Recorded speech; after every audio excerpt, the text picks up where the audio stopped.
Est-ce que tu respires à l'endroit ou à l'envers? C'est l'épisode 1 de la préparation avant une prise de parole en public. Alors ça veut dire quoi cette question? Est-ce que tu respires à l'endroit ou à l'envers? Tu vas me dire, je respire comme tout le monde. Oui, mais il y a deux façons de respirer, une thoracique et une abdominale. Alors on va faire un exercice pour savoir si tu respires à l'endroit ou à l'envers. Alors on se met de profil et on va faire une inspiration par le nez, une expiration par la bouche. Voilà une bonne respiration.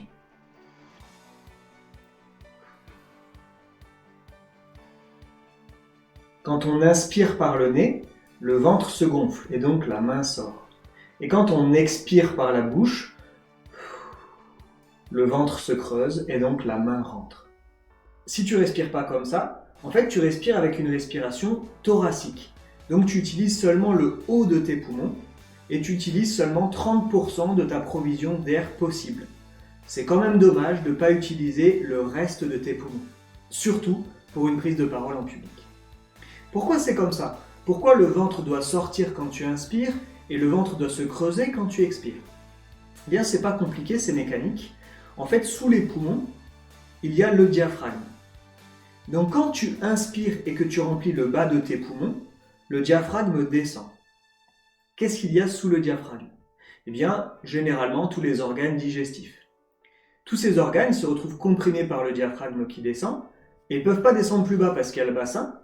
Ils ne peuvent pas aller derrière parce qu'il y a la colonne vertébrale.